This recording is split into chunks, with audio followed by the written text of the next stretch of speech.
Non-binary listeners, ladies and gentlemen, heroines and heroes, crookians and crooks, amigas and amigos, squad and familia, the Strokes. The audio performance you're about to enjoy discusses casinos and gambling. We do not recommend gambling with money you cannot afford to lose or that is needed to pay bills. If you have a gambling problem, contact your problem gambling hotline. If you do not know how to contact your problem gambling hotline, send an email to help@casino.combat.com. We will find that number for you and provide it to you. Our host, past performances are not indicative of anyone's future results, including his own. All materials presented here are based on actual facts. Names and dates are changed to protect the innocent and the guilty. Some events unrelated to outcomes may be omitted in the interest of brevity and clarity. The contents of this podcast are the property of Volcanic Dingo LLC, and all rights are reserved.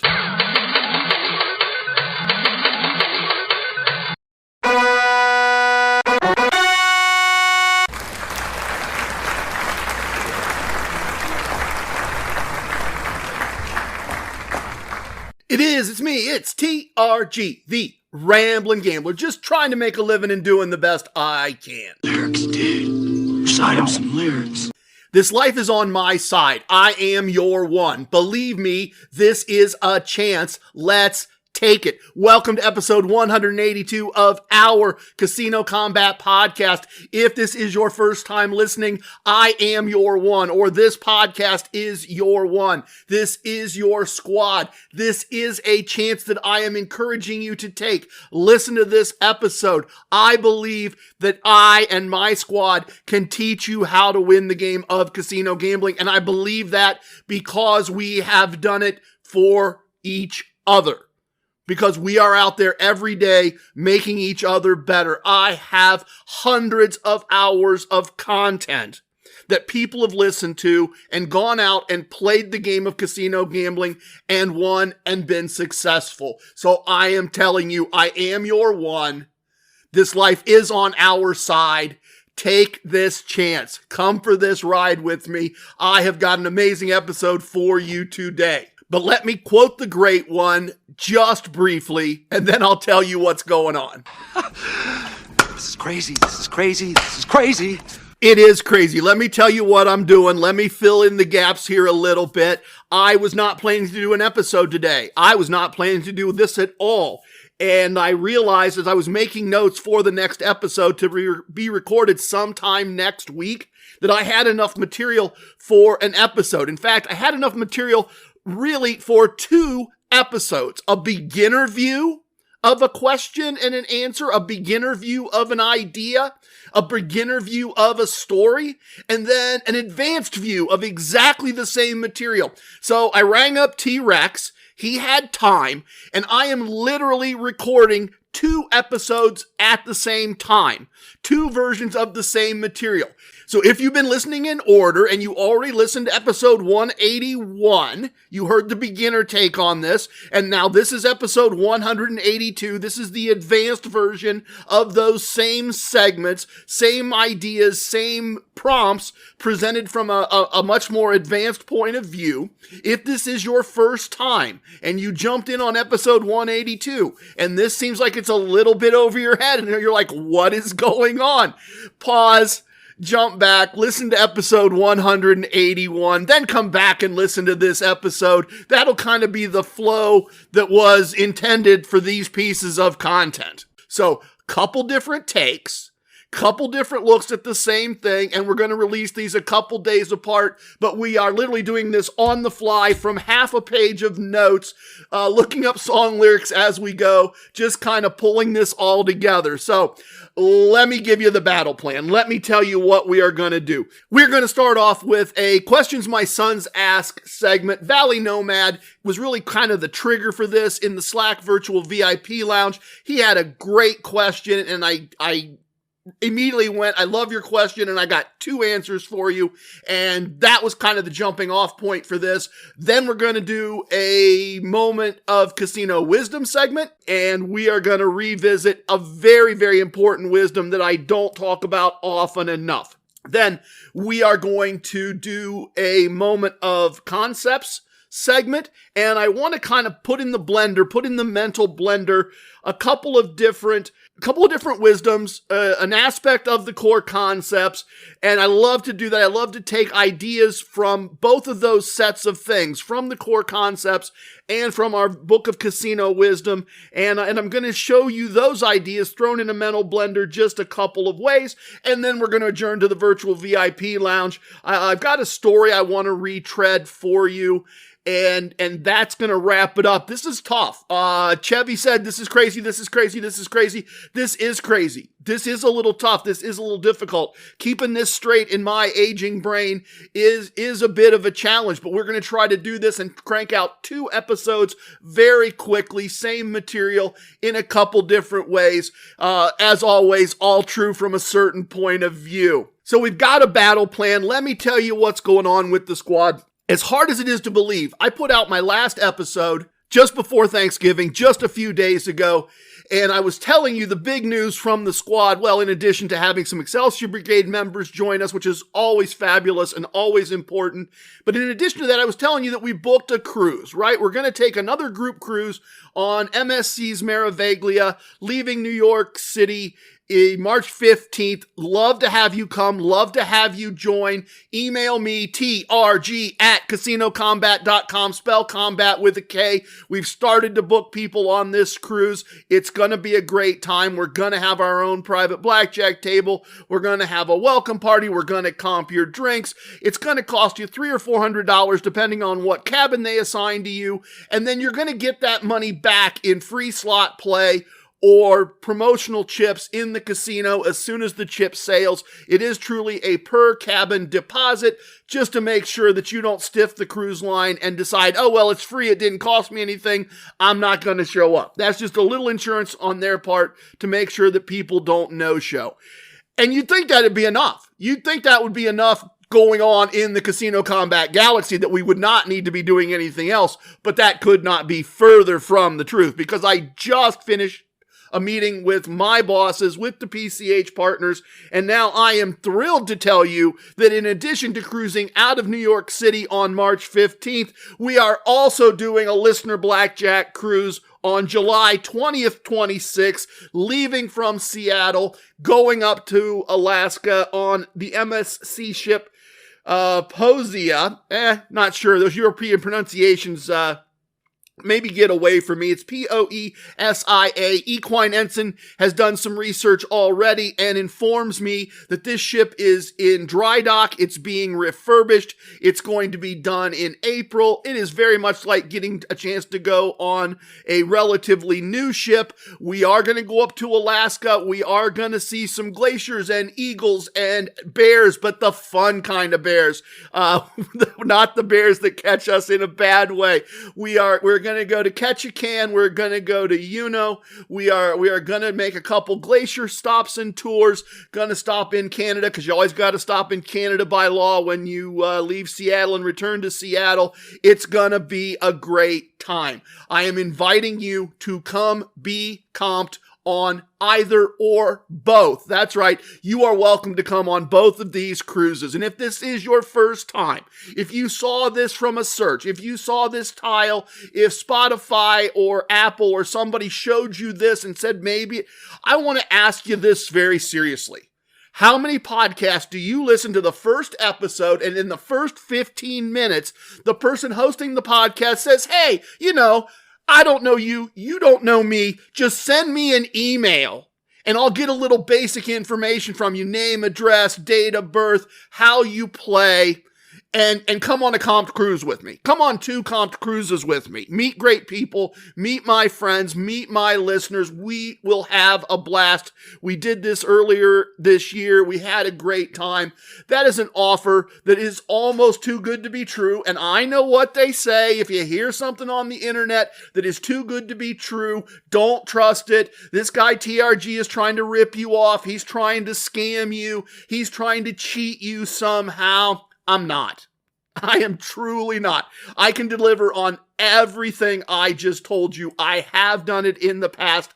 I will do it again. It is not difficult. It is not a scam. And beyond that, you don't have to believe me. You don't have to believe this guy calling himself the Ramblin Gambler that talks way too much on your device. You don't. If you're on Facebook, go on Facebook, search for Casino Combat Squad, ask to join, we'll accept you, and ask the people in the group, is this guy for real? Do any of you know him? Have any of you met him? And you're going to find out, yeah, they know me, they've met me. And you're going to say, hey, can he really do this? Can he comp me on a cruise? And they're going to go, yeah, he can. Some of them are going to say, yeah, we've been on cruises with him. This is all very, very real. But you're going, I'm not on Facebook. Okay, cool. I got that covered. You're not on Facebook. Are you on Instagram? I'm at Gambler Ramblin on Instagram. Find me, right? Throw me a like, a subscribe, a share, whatever those things are that as a content creator I have to beg you for. So throw those on there and just find one of my posts and post or one of my Instagram posts and just say, hey, does anybody know this guy? Is he real? And you'll get plenty of answers. But you're like, oh, I'm not on Instagram, and you could have set that all up. I suppose I could have. Shoot me an email, trg@casinocombat.com. I will, with permission, get some people who have already been on cruises with me, who have met me. I'll get some folks to email you. I'll get some folks to confirm for you. If you need to take a phone call with somebody, I'll be happy to do that. We'll be happy to set that up. If you're going to be around Atlantic City, shoot me an email. Let me know. I've got listeners that'll be happy to meet you in person, tell you I'm the real deal. Ditto around the Detroit area. I got folks there. Las Vegas, we always got people in and out of Las Vegas. Gulf Coast, we're still working on our listeners down in Florida. Got plenty of people in Florida. Riptide Halfling, Gator Gambler. A lot of people will be happy to meet you in Florida and tell you this is the real deal. It's not a scam. It's not a trick. It's just the way things work for skilled gamblers that know how to play the game of casino gambling. So we have a battle plan. We have talked about the great things that are going on in the casino combat galaxy. We have talked about the fact that it is crazy that I am doing 2 episodes on the same topics from 2 different lenses all at the same time. Let's get started with the first item on our battle plan. Questions my sons ask. What?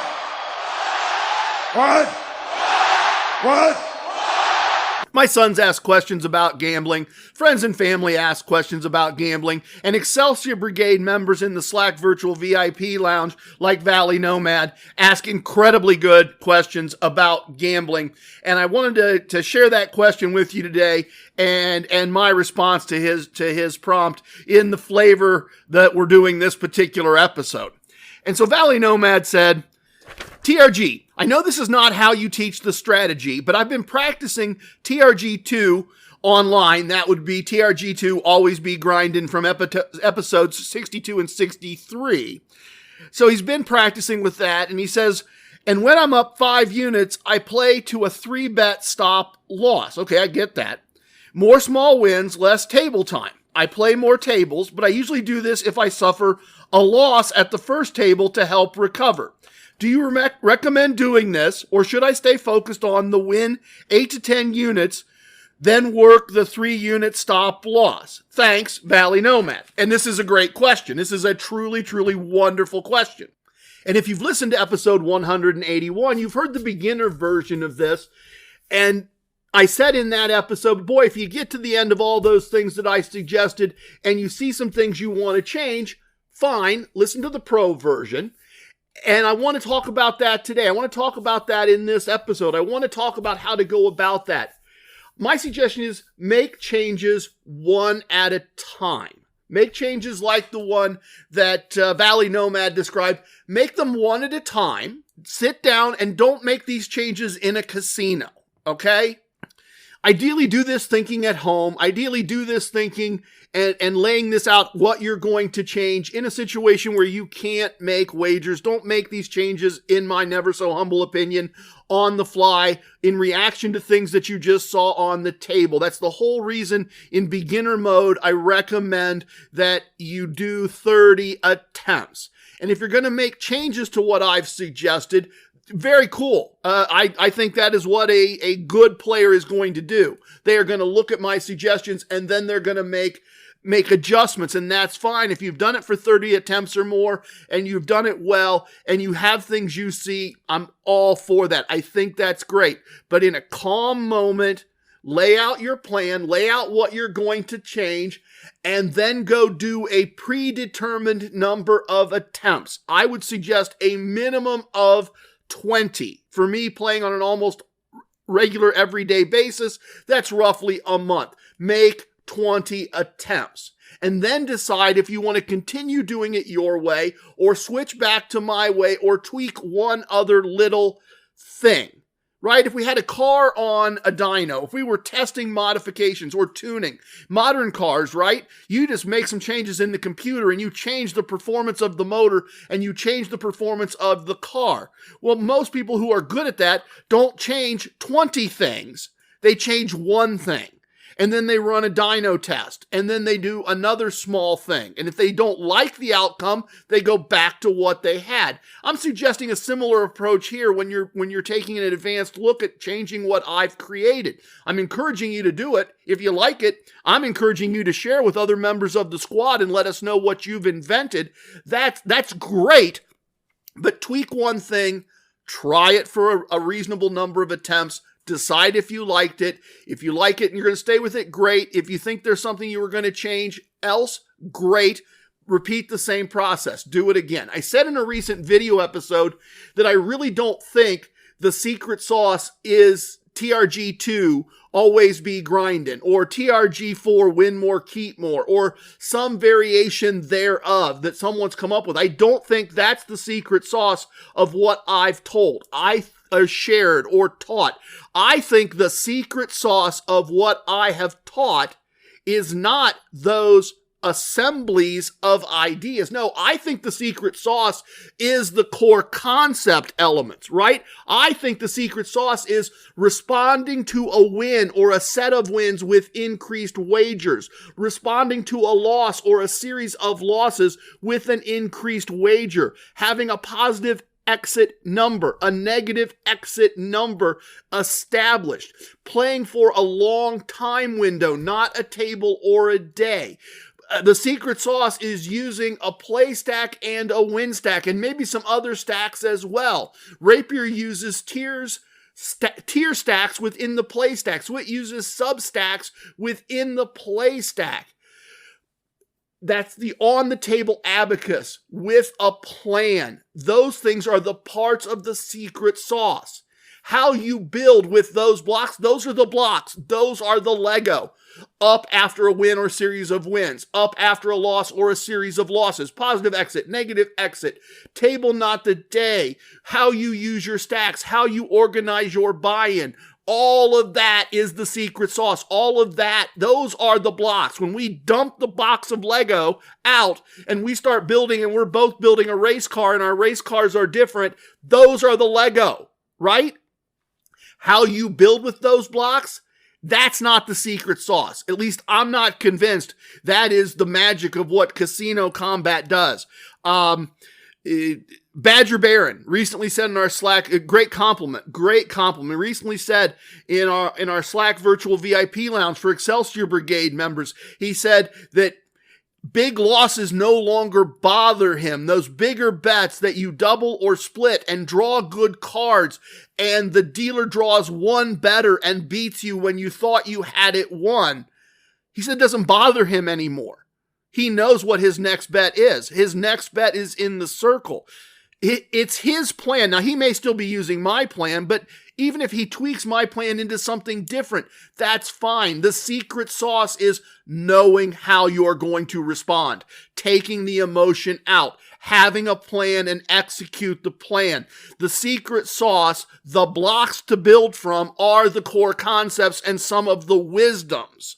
That's the secret sauce of what I've taught. How you do it is completely up to you. TRG2, always be grinding. TRG4, win more, keep more. Those are the ways I've assembled the blocks and I've tested them. They work. If I build a thing that way, they function. But I have never intended them as the stone tablets that I've sent down that you must do. I have never meant that at all. I have simply said, here is something I have done for an extended period of time and had success that builds on those core concepts, that builds on this foundation that I found for myself. And I believe that that is the secret sauce. I believe that is where the value is. From an advanced point of view, please go ahead and methodically change what I have done. I learned from Questing Scholar, right? I learned from his PhD thesis. I learned from Equine Ensign. I learned from East Coast Emissary. They heard my ideas. They absorbed my ideas. They experimented with my ideas, and they said, we're going to do this a little bit differently. And that process is a two-way street, because then I sat and looked at what they did, and I said, oh, I'm going to borrow a little piece of that. Oh, I'm going to borrow a little piece of that. Oh, let me have a little bit of this. And I encourage you all absolutely in advanced mode, when you've completed the beginner part of this process, to make whatever changes you would like and share those out with all of us. We are a squad. We do all learn from each other. And that is the beauty of what we've created with our Casino Combat podcast. I rambled a little bit. What are we doing next? I don't know. I'm recording these simultaneously. We're doing a moment of casino wisdom. Let's go do that. Casino wisdoms combine information about how casinos operate, or information about how players behave in a casino, with actions to be taken. It's observational things that myself, friends of mine that I consider good gamblers, it's observations they have made and actions that they know to take in those situations, trying to reduce that to something that we can remember very easily, something that we can touch on very easily, lock our heads around very easily and quickly, because they're intended for situations where you're in the casino and things are happening. There's lights and there's bells and there's buzzers and there's people moving fast. And that's where casino wisdoms come in. As we discussed last episode, in episode 181, casino wisdom number 60 is very, very simple and very, very foundational to everything I do and to everything I'm trying to teach. Casino wisdom number 60 is very simple. It teaches us to have a win stack. And this goes to the idea that the casinos allow very few things on a table. Craps table, roulette table, Bach. Maybe they'll let you have a notepad and make some notes about outcomes. Blackjack table, they're not letting you put anything there other than your hands and your chips, right? Even if you have a strategy card, which you're allowed to have, the strategy card can't be on the table. They want to see all of it, and they want to limit what's there. But they have to let you have chips on the table. In fact, they prefer, in some cases demand, that you keep the chips on the table. So the chips can become a tool for us, an organizational tool for us, an abacus for us. As I said last episode, in a nod to the 17-time champ, I consider myself a doctor of stackonomics. And that means that I put a lot of thought into how I'm going to stack my chips, what the stacks mean. And we've talked about doing it at a beginner level, right? Here's my 10 chips, here's my win. But at an advanced level, when that becomes second nature to you, there are all kinds of other things. In the sense that, for instance, currently I am playing an 86 Rapier. And I'm going to try to do a video and demonstrate that. I've started loading the Rapier videos up on the Spotify video channel, the subscription channel, where we try to do additional video content for all of you for a small fee. And I'm releasing all the Rapier content there. If you're not familiar with Rapier, that is a great value. There are people that have paid $30, $40, $50 for the Rapier technique at $3 a month. It's a steal. It's a real bargain. I am trying to provide value. I am not trying to, build stacks and stacks of money in the bank. I'm just trying to be fair about everything. But the Rapier technique is buying in for essentially multiple tiers. And I am doing an 86 Rapier, which means I have 8 units at tier 1 in my buy-in, and I have another 6 units of tier 2, which is double the value. As I said, check out the Rapier video. It'll make this all make a lot more sense. So when I start, I don't have 2 stacks. I don't have a 2-stack system.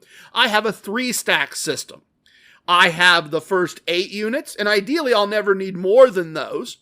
But if I lose those 8 units, I have another 6 units of tier 2, which is to say double the size. And I'm going to try to win 4 units and rebuild my stacks back fully. And then I'm going to start the process of trying to get to my positive exit number all over again.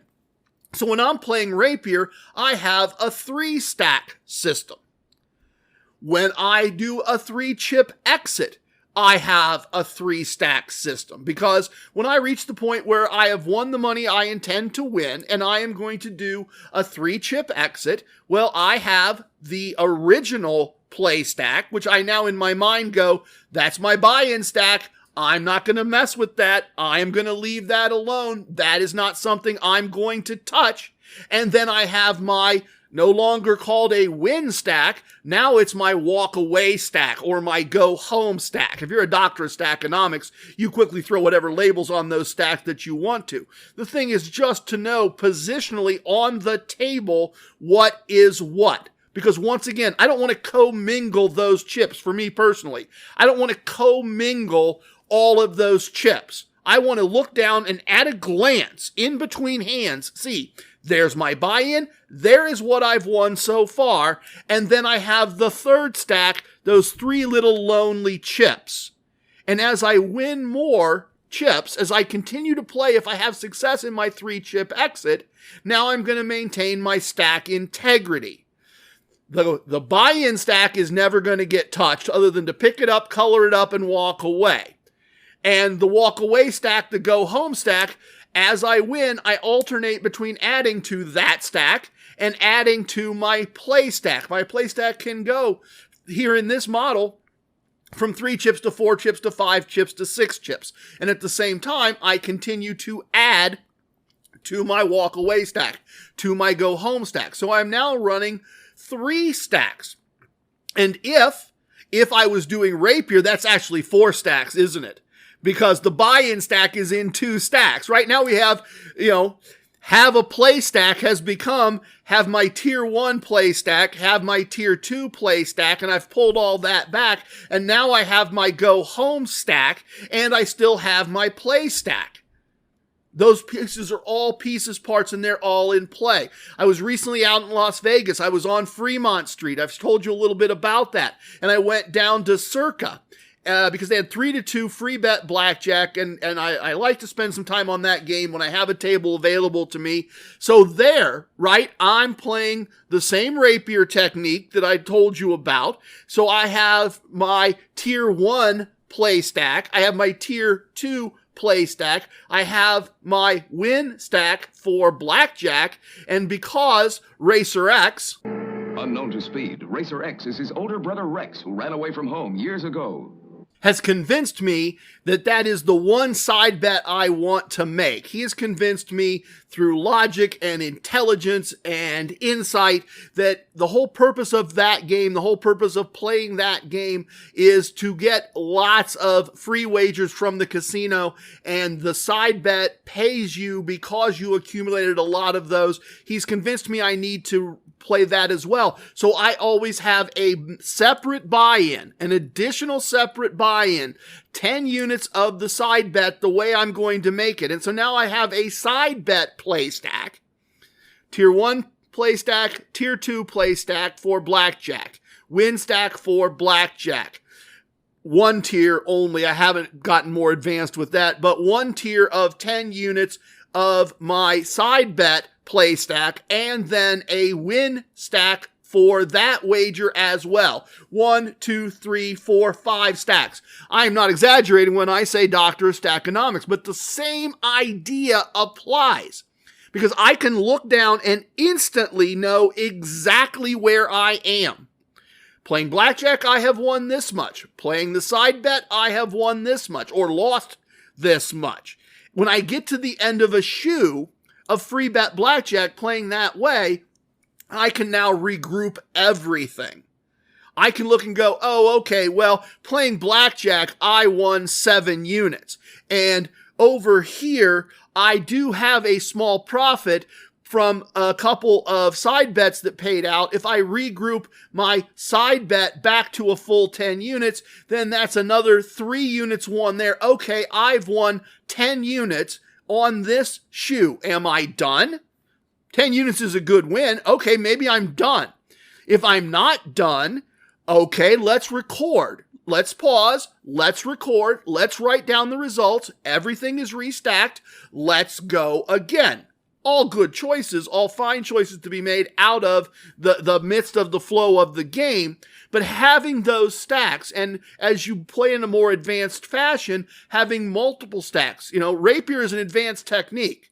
It's a thing in and of itself to keep track of your stacks while you're doing Rapier. If I didn't have those stacks, I'm not sure how I would keep track of all the various pieces, parts that are going on, right? I'm on the progressive side. So from my blackjack stack, I want 1 unit from the play stack, and I want half a unit from the win stack, or whatever your numbers are, right? I'm maintaining all that stack integrity. And at an advanced level, if you've done it in the beginner way with 2 stacks, as you add in things, you have a foundation, you have a base to work from in keeping track of all the pieces. And then you bring it back after a win, you rebuild all your stacks. It happens quick, it happens fast. You don't need to be intimidated by it. The key to playing at an advanced level where you're running and tracking multiple stacks and multiple tiers of stacks is really not that difficult if you built that good beginner foundation that we talked about in episode 181. If you listen to 181, you know what's coming next. What's coming next is the advanced version of a very interesting Moment of Koncepts. You're traveling through another dimension. A dimension not only of sight and sound, but of mind. Thing means nothing. What? A journey into a wondrous land whose boundaries are that of imagination.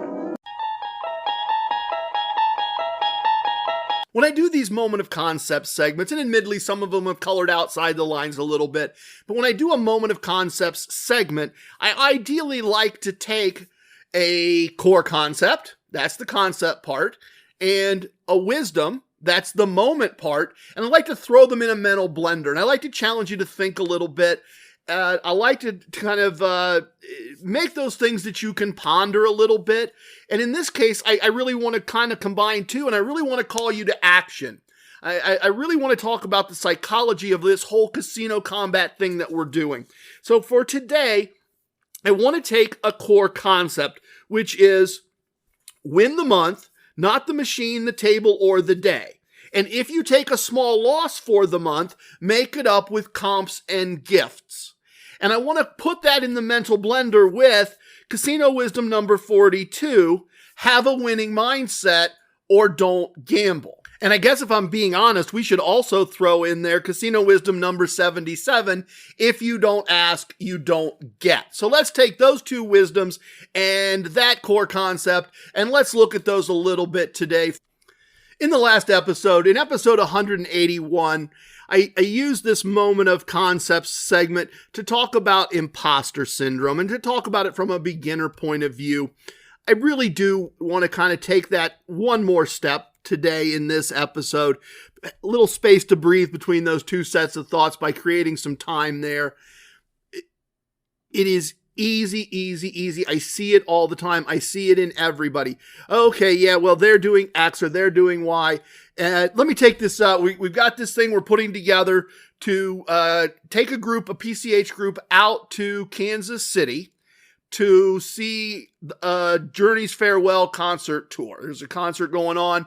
The casino asked us if we could find some players, if we could put together a group, and we're looking at that. And their offer, the casino's offer, was we will give you your players a credit for airfare, which is to say they show us their tickets, we write them a check.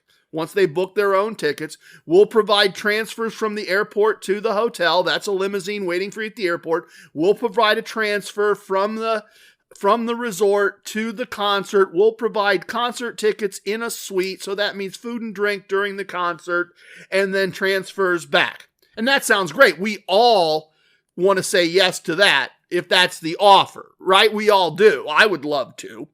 And then I had a whole bunch of people that said, well, my play just won't be good enough. And the reality is my play isn't good enough, because here's what they're looking for, right? When we talk about imposter syndrome, we also need to be realistic. Part of imposter syndrome is feeling like you're not good enough no matter how good you are. But the other part of imposter syndrome is because you don't think you're good enough, you don't even make the ask. So I did. I went and I asked and I said, what are we looking for here? I've got some people interested. I'm kind of interested. What are we looking for here? And the reality is that they are looking for 2 days of play with an average daily theoretical value to the house. That's your average money the house thinks you might lose of $2,000 a day. Now, you don't have to lose $2,000 a day, but they want you to play enough time that the math says, enough time and a large enough wager that the math says you would theoretically lose $2,000 a day to justify the airfare, the hotel, the transfers, and the tickets in the suite.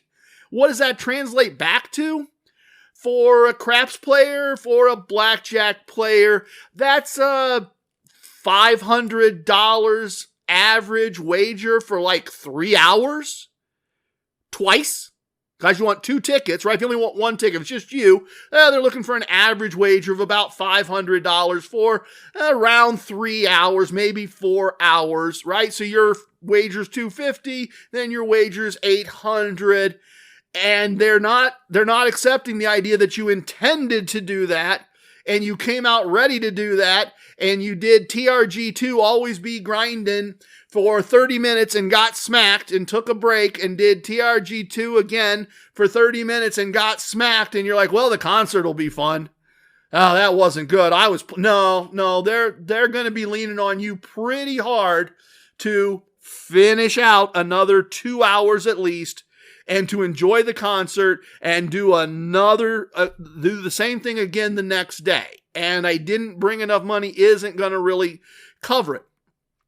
If you heard that and said, well, see, I knew my play wasn't good. I knew it. I knew I just don't play big enough to get stuff like that. Well, you could take that approach, or you could set aside the imposter syndrome. You could put that to the side. You could let that go, because the very first thing I was told when I asked and when I heard the number was, but if you're willing to pay for your own airfare, we'll comp you a room, and then the PCH group is buying a block of tickets so everybody that's not in the suite, because they only have 10 tickets to the suite. There's a reason that number is so large, because their capacity is limited. But PCH is buying a block of tickets, so they expect you to buy it from them. But if you're willing to just pay the $120 per person and sit with the PCH group, well, there's the casino's running a shuttle over. They'll transfer you over to the concert. They'll transfer you back. You'll need to arrange your own transportation from the airport. You'll need to arrange your own airport ticket. But if you can drive in, and I know some of you can, right? Some of you live in a range of Kansas City. You can just drive in your own vehicle. Well, we'll happily take care of your room comp, maybe comp some of the food on the back. You're welcome at the Premier Casino hosting private craps table, private blackjack table. You're welcome to do all of that. You're welcome to join the other PCH people that don't play at a big enough level to qualify for the suite and sit together and have a great time at the Journey concert. If imposter syndrome at an advanced level causes you to not even ask, then you never even find out that there's this other option, that there's this second option. I learned something from casino hosts years and years, and you're talking years ago. So far back, I would have never even imagined that I was ever going to act as a host. But I noticed that one particular host I was working with would never tell me no. Never ever did they tell me no when I asked for something. But I did sometimes, instead of no, I did sometimes hear, well, we can't do that right now, but dinner's not for another 4 hours. If you were inclined to, play however you want to play, but if you played another 30, 40 minutes, we certainly would take care of dinner for you and your wife. We'd be happy to do that. We're just looking for a little more play, right? So that idea of not, no, we can't, but rather to flip that from the hosting point of view and say, we could if you would. Back to this idea that everything's a negotiation. But if you don't feel like you're worthy at the beginning to even make the ask, you don't get to the negotiation. You don't get to the conversation. It's easier for me to get to those conversations on your behalf, and I'm happy to. I love to. I have found, to my surprise, that one of the things I like best about this job is being in that room for you and having that conversation and having that negotiation and trying to do this and trying to set this up for you. I really do. It's a lot of fun. And there's a lot of flexibility. There's a lot of conversations that happen that start out with, well, maybe they can't, that become, well, maybe they can. Or maybe they can't, but they can do this differently and add this on that also makes it attractive. This is a skill, right? Feeling worthy is a skill. Feeling good enough, not feeling like my play isn't good enough, is a skill. And as you hone that skill, as you get better at that skill, you start to get a feel for how it works. We have done some amazing things for people. We really have. I just booked a member of our squad on a cruise out of Miami on, I think it's MSC World. If I got that wrong, I apologize. But it's him and other members of his family.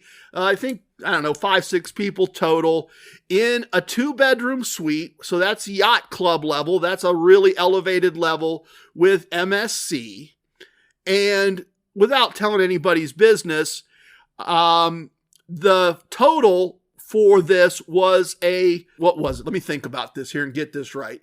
The offer had 2 parts. The first part was a deposit, which MSC does a lot, and the deposit was right around the amount of my car payment for a month. Not a huge number, and that's refunded as free slot play or as promotional chips in the casino when the casino opens. So that is a true deposit, and you're getting that back in value. And then the other part of the charge was just a little bit more than that, and it was mostly because there was a minor involved, and they're not going to comp the minor, even though they're comping the cabin. There's some laws and rules and just general feeling like good ethical people there. So roughly a car payment as a deposit for me, and I don't have a real fancy car. I'm not a Bentley guy or anything, right? I have a Jeep Cherokee, not even a Grand Cherokee, right? So a car payment as a deposit, and then for the whole family, another car payment that is actually the cost of a 2-bedroom yacht club suite. If you don't ask, you don't get. Couldn't be any clearer than that. I'm pretty sure that if I went to my local Best Western in my town where I live, and I booked Friday night and Saturday night, 2 rooms, because this is a 2-bedroom suite. I think if I booked 2 regular rooms for a family of 5 at my local suburban Best Western for Friday and Saturday night, that the total cost would be more than the total cost of what this member of our squad is getting for a 7-day cruise through the Caribbean out of Miami for a family of 5 that includes all their food, all their shows, all their everything. It's tremendous comp. It's a tremendous comp, and it's a tremendous value. It's a question of, are you going to ask, or are you going to feel like you're not worthy? I have run into this over and over as I've been looking to find people that would like to join us on the cruises we're doing as a squad this year. I was sitting with some other players, one of whom is somebody I know a little bit, and I was saying to the pit boss, hey, Captain Courageous, would you want to come on this cruise with me? And he was asking me some dates, and he was asking me how much it cost, and I said, I don't know, it's going to be $300 or $400 for the cabin, not per person, just for the cabin, and you get that back, blah, blah, blah. Otherwise, I'll get you set. It'll all be comped. And the person to my immediate right that I know just a little went, but you can't do that for me, though. And I looked at their play. I looked at the chips on the table, and I'd known them a little bit, and I was watching them play for quite a while before I talked to Captain Courageous, and I said, I absolutely can. I said, we're just looking for this level of play for a couple hours a night. And he kind of looked at me, and he goes, how much is this? And I told him. I couldn't get him to yes. I could not get him to yes. He couldn't believe that this was really possible. He couldn't believe that this was really an option. He couldn't believe that I was telling the truth. And I'm watching his play. I'm watching him play bigger than me. I'm estimating his average wager in my head, and I'm going, well, his average wager is bigger than mine, right? And I know his wife plays slots. This is an easy yes. This is a super, super easy yes. It really is. But I couldn't get him to, yes, I want to go, because he didn't believe that his play was enough. Let me tell you this one, then we'll wrap this idea of imposter syndrome at an advanced level up. Then we'll wrap this one up and move on. It's the funniest thing. I just got the official yes on the Alaska cruise. And I'm sending out the information. I'm putting the information up on social media. And Equine Ensign shoots me a text and says, so this is another listener cruise? And I said, yeah, it's another listener cruise. It's another blackjack cruise. It's another gambling cruise. And he says, okay, well, what's Alaska going to cost me? And I immediately texted him back and I said, what are you talking about? You're not paying for this cruise. It's going to be comped. We didn't pick a cruise where you're part of our group. You're part of our squad. It's summer. You're not teaching. We're wanting you to come. We didn't pick something we couldn't comp you on. And this is part of imposter syndrome again. Have some faith and confidence in us. The partners in Premier Casino Hosting are really, really good at what they do. They really are. They have years and years of experience. They are really good gamblers. And I am finding out that I'm pretty good at this too. We're not picking things for me and my listeners that you're not going to be comped on.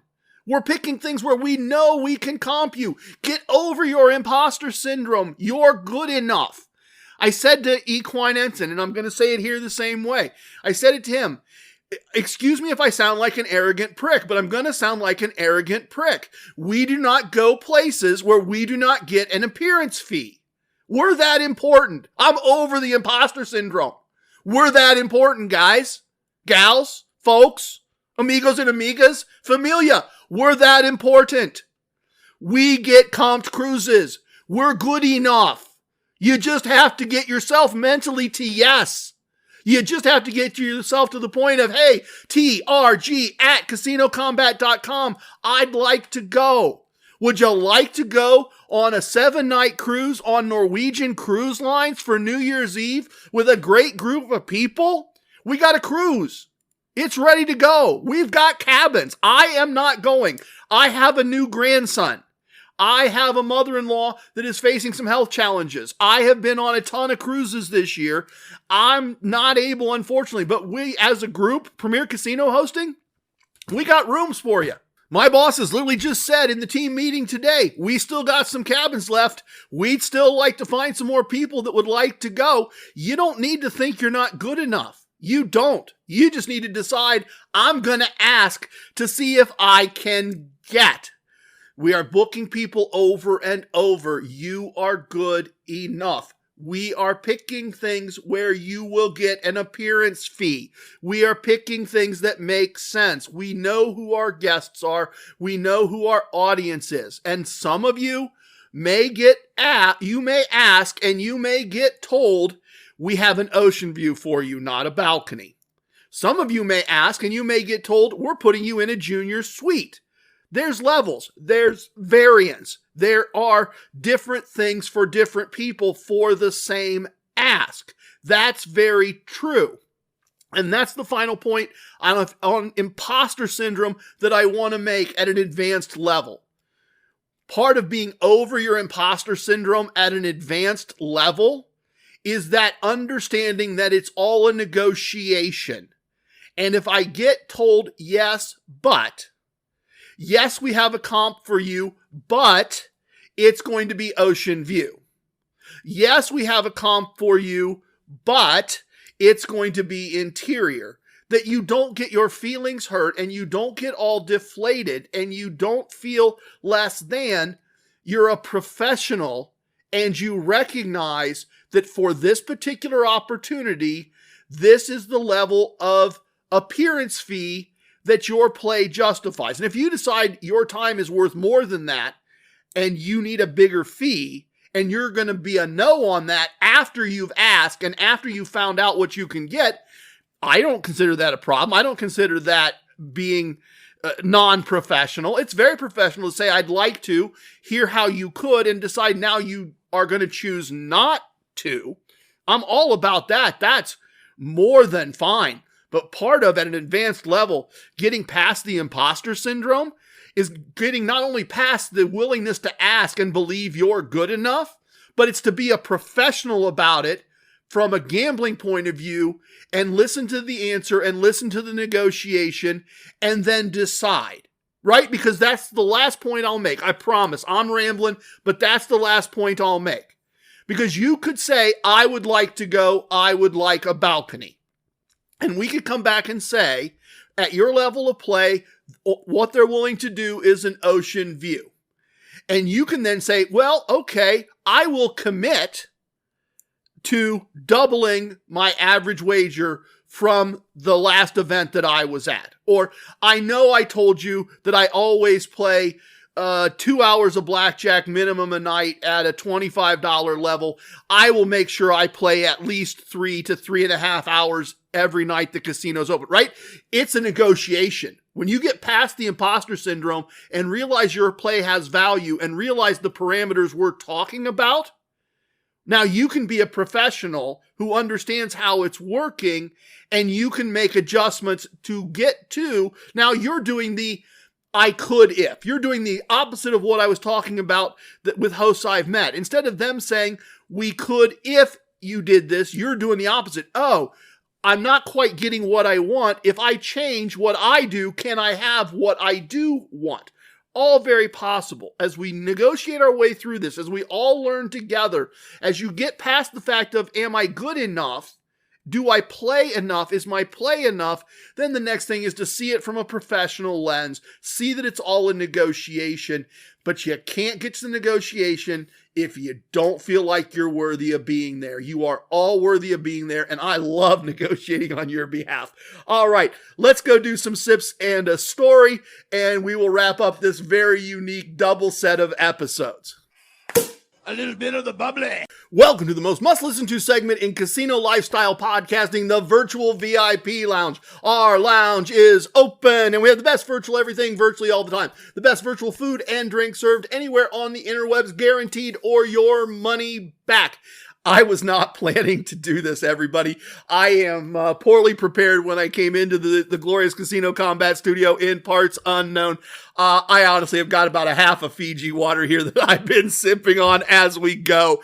It's been a lot of fun. I hope this set of episodes is as fun for all of you as it's been for me to do. It has been crazy. It's been absolutely nuts, jumping back and forth at two different kind of mindsets, jumping from one thing to another. T-Rex has done an amazing job of jumping on short notice and kind of editing as we go. I've had a blast, but just a Fiji water, and it's still pretty early in the day, even to say it's 5 o'clock somewhere. If you can, as always, press pause. If it's the right time of day, when you press pause, pour yourself a bourbon, pour yourself a vodka, fix a plate. I love hanging out in virtual VIP lounges. When we get we did the wrap-up episode for the last cruise, for the first blackjack cruise, and I said that we did Two Cools and I was a fool. And I said I was a fool because I didn't use the Sky Lounge on the Meraviglia nearly enough. Really cool lounge at the top of the ship. Served some small plate appetizers. One of the things I am going to do when we go on our cruise in March is I'm going to spend some more time at the Sky Lounge. I am going to enjoy some very nice cocktails up there to make up for the one that I am not having today. But if you can, have a drink with me. So what I wanted to do in our virtual VIP lounge today for this advanced episode 182 of our Casino Combat podcast is I wanted to go right back, once again, go to the well, go to one of my favorite stories and remind you of this because it is a foundational experience, foundational in the sense that this one experience was that catalyst moment for me, that realization of what the game of casino gambling really is. This was that moment when I found the format. I found the thought process in my brain to make that final core concept that we talked about in the Moment of Koncepts. That idea of, if you get to the end of the month, it's okay if you took a small loss, if in fact the comps and gifts were of greater value to you than the small loss. And so let me run that story back again one more time to finish up our advanced episode today. In this case, I didn't ask and get, I got offered and got, but it comes back to that idea of knowing that you're good enough, because it was in that moment that I knew, oh, okay, I've kind of transcended. I've kind of moved up a level. I'm not the same player I was, and I suspect I still am the same player that I was. I know how to handle good things when they happen. I have luck because I understand preparation and opportunity. I understand when an opportunity occurs, how to apply my skills and what I know in an advanced way. But here's that story. Here's that functional story once again, and you've probably heard it tell it before. And if you've heard me tell it before, you've heard me tell it differently, without a doubt. I am an older gentleman. Sometimes, at least, I think I'm a gentleman. I certainly know I'm getting older, and stories that we've told many times sometimes get told slightly differently, but with the same emphasis, I think, with the same purpose, with the same revelation. We had casinos finally became legal in my state. Now, I'd been going to Casino One 3 times a month, 4 times a month as the kids got a little older and were, of driving age and able to take care of themselves safely for an evening. Sometimes Mrs. TRG and I would go down. You've heard about the concerts and some of that kind of stuff. So I was kind of a regular at Casino One. And Casino One had no national relationship. It was part of no national brand. It wasn't then. It isn't now. So the comps were local to the property. They were never offering me anything to go somewhere else. And casinos became legal in my state. And at the time, Caesars owned the casino that opened in my city, close to my home. And so I was a regular down there, without a doubt, and playing on a fairly regular basis. And I'm playing TRG1, the one, the only at the time. So sometimes my wagers are pretty regularly 4.5 units, which elevates that perceived average bet, right? If you're playing at a quarter level, well, your first bet's 25, and if you lose, your second bet's 50, and if you lose, your next bet's $110, $112 if you're so inclined, right? 1 unit, 2 units, 4.5 units. So that's an average wager that's going to be north of $50 on average. And as I've said, and as I've shared, at this point in my gambling history, I'm not a detailed record keeper. I hadn't learned that skill yet. I hadn't learned that discipline yet. I was a pocket gambler in the sense that I had money for going to the casino, and I was going fairly regularly, so it was part of my everyday carry to have my money for walking around in my life and to have my casino money for walking around in my life. And if I went into the casino and I was at the casino for several hours and I had some drinks and paid for drinks and paid for tips and did what I was going to do and played blackjack and got done, when I walked back out, I would get to the parking garage and I would count the money. And if I had more money in my pocket when I walked out than when I walked in, whether I had spent money or not spent money, I knew I had won. And if I counted, then I knew I had lost. And I didn't really worry about whether I'd lost it or spent it. The reality was I had less than I walked in with, which means that in a few days when I went back, when I counted the money to start, I would have less money. And I knew that I was winning. I knew that I was on a fairly regular basis counting that money in the parking lot and going, well, you owe on your son's braces, so let's take 1, 2, 300 and let's go pay the dentist on the way home. I knew I was winning. I knew that I was, over the course of a month, on multiple occasions, counting some money out, leaving some money in that same pocket, and going and paying a bill. I knew I was winning a consistent enough basis that I wasn't going into my safe very often and that I was paying bills with my winnings. I knew that I was a semi-professional gambler for all practical purposes. Other jobs, other responsibilities, but when I played over the course of time, I was doing okay. And I remember I got to the end of a month and last day of the month, and I'm counting what's in my pocket, and I know that I haven't done well this month. I know that there really hasn't been very many occasions, if any, when I had pulled any money out. I knew I had lost money by any and all definitions, a couple $100. And that's also one of the places where you'll often hear me tell this story differently. The amount of money left has varied depending on when I've told this story, without a doubt. But I'm short, call it a couple $100. And I got sitting there in the parking lot and thinking, but you came down for brunch 4 times with your wife. So you got the value of the 4 brunches. But then you tipped after all the brunches, and you parked valet when you brought your wife down, so you tipped on the way in and you tipped on the way out. And then Sundays, when you came down for brunch, you usually went up to the VIP lounge, and the drinks were not comped. The state won't allow them to comp drinks. So you bought several rounds of drinks for you and your wife before you played blackjack, and you always tipped the bartenders, and you tipped the waitress. The reality is you probably didn't really lose too much. You probably didn't. You probably mostly spent on drinks and tips the $200. That's probably the reality of it. So a loss is a loss, but it's really kind of a spending loss, not really a gambling loss. You probably won a little money, and I was okay with that. I was good. Sitting there in the parking lot, it was like, okay, it's Tuesday, it's the 30th, it's the end of the month. Okay, it's Tuesday, it's the 30th. I'll probably be back on the 2nd. It's no big deal. We're just going to start with a little less next month. And I didn't really earn much this month.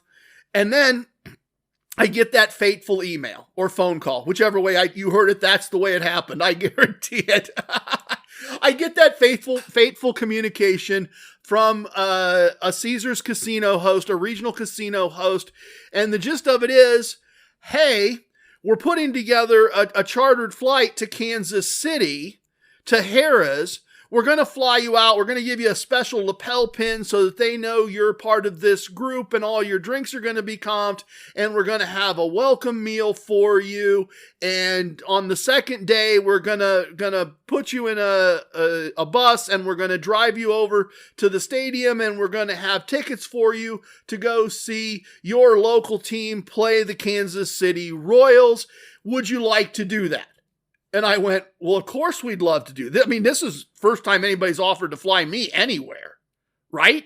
So the idea that my play was big enough, right? I've got some imposter syndrome in that moment. I can't believe they're offering me this. Of course I want to go.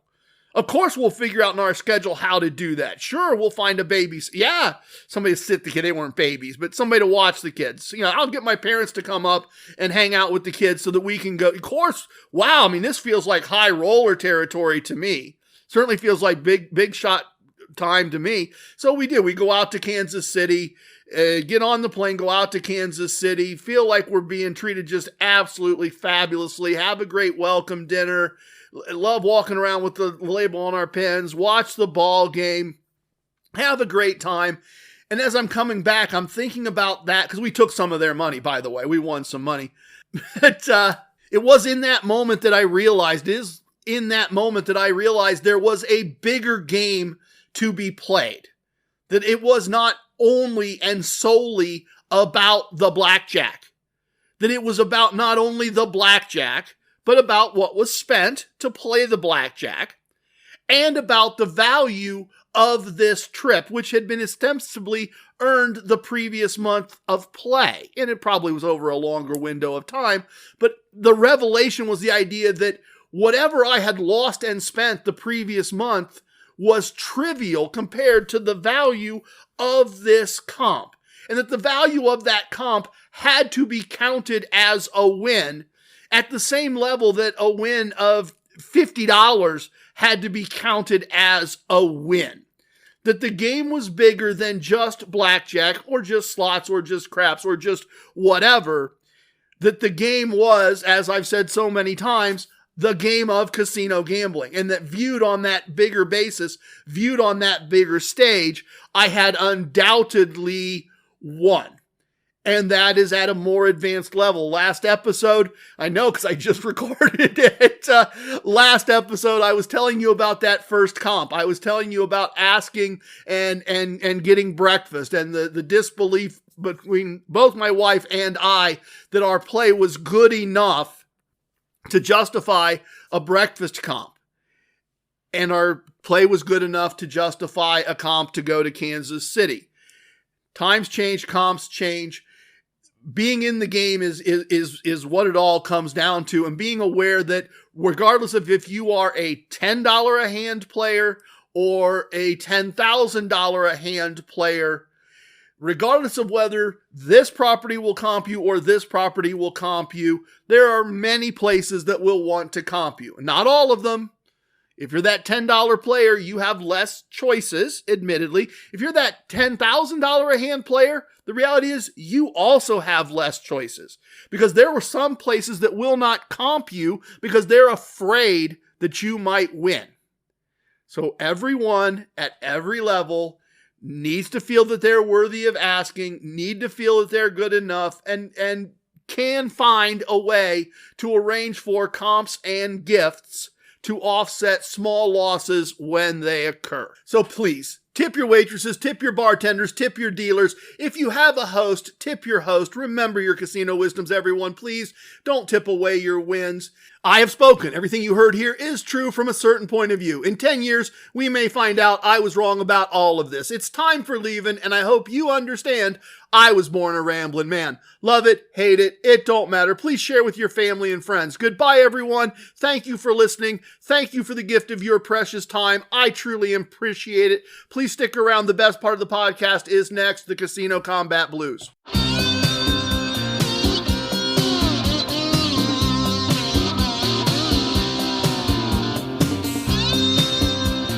For Atlantic City Empress, Casino Combat's ace. There are profits in the casino tonight, I can feel it in my bones. I had a premonition, you should probably play alone. I know the house has an advantage, but that's part of the thrill. If we follow the core concepts, the chips begin to spill. So baby, here's your player's card, put your bankroll in your hand. Use just some of that money now, do it just the way we planned. Just follow the core concepts and you could win several grand. Well, it's good if it goes down like that, don't have to play to lose. It's gambling as a business, the Casino Combat Blues. Casino Combat Blues. The dealers and the pit bosses, the security and the law, the winning and the losing and the tricks nobody saw. No matter if it's blackjack, roulette or craps, you gotta carry defense cause you always carry cash. There's lots of shady characters, lots of dirty deals. Everybody has an alias cause that's more fun we feel. It's the lure of winning money, it's got a very strong appeal.